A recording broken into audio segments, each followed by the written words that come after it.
নমস্কার বন্ধুরা, পিঙ্কি কিচেনের সবাইকে স্বাগত। আজ আমি তোমাদের সাথে শেয়ার করব কুমড়ো ভাপা। কুমড়ো তো অনেকভাবেই তোমরা রান্না করে খেয়েছো, কিন্তু কুমড়ো ভাপা এই রেসিপিটা গরম ভাতের সাথে অসাধারণ খেতে লাগে। তাহলে আর দেরি না করে ভিডিওটা শুরু করা যাক। এখানে আমি কুমড়ো কিছুটা পরিমাণে খোসা ছাড়িয়ে কেটে নিয়েছি, আর একটা কড়াই বসিয়ে দিয়েছি। কড়াইয়ের মধ্যে দিয়ে দিয়েছি সামান্য পরিমাণে একটু সরিষার তেল। তেলটা আমার গরম হয়ে গেছে। এবারে এই পর্যায়ে আমি দিয়ে দিচ্ছি কেটে রাখা কুমড়োগুলো। কুমড়োটা হালকা করে নাড়াচাড়া করে একটু ভেজে নেব।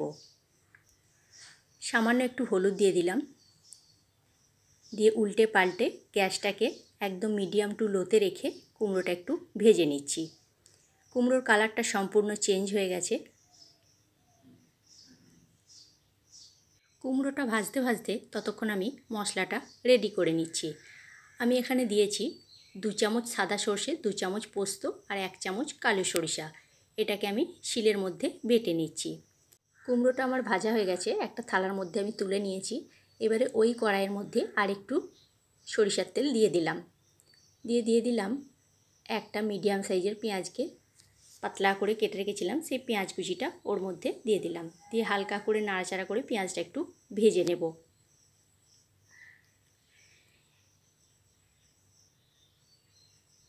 পেঁয়াজটা আমার ভাজা হয়ে গেছে। এবারে পেঁয়াজটাকেও আমি তুলে নেব।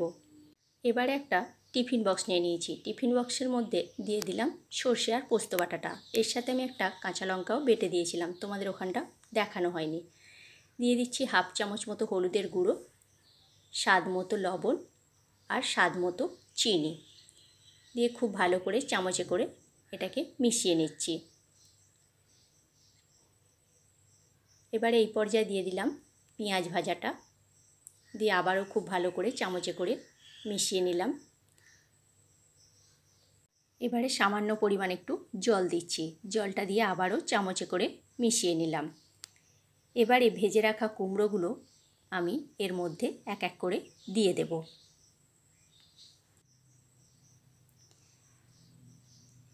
সমস্ত কুমড়োটা আমার এর মধ্যে দেওয়া হয়ে গেছে। আর ওপর থেকে দিয়ে দিচ্ছি 2-3টে চিরা কাঁচা লঙ্কা আর 1 চামচ মতো সরিষার তেল। আবারও চামচে করে একটু মিশিয়ে নিলাম। এবার এটাকে ঢাকনা দিয়ে ঢেকে দিচ্ছি।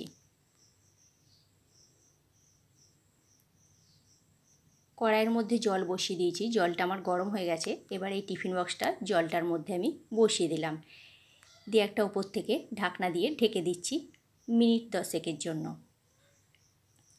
মিনিট 10 পর আমি আবারও ফিরে আসছি, ঢাকনাটা খুললাম। দেখো জলটা অনেকটা কমে গেছে। এবারে গ্যাসের ফ্লেমটা আমি অফ করে দিচ্ছি, দিয়ে টিফিন বক্সটা নামিয়ে একটু ঠান্ডা হতে দিচ্ছি। তারপরে তোমাদের আমি খুলে দেখাবো কতটা সুন্দর হয়েছে কুমড়ো ভাপা রেসিপিটা। টিফিন বক্সটা আমার ঠান্ডা হয়ে গেছে। এবারে ঢাকনাটা আমি খুলে দিলাম।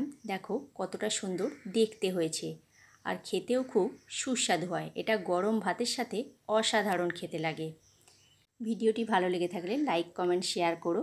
আর আমার চ্যানেলের যদি নতুন বন্ধু হয়ে থেকো তাহলে আমার চ্যানেলটি সাবস্ক্রাইব করার অনুরোধ রইল।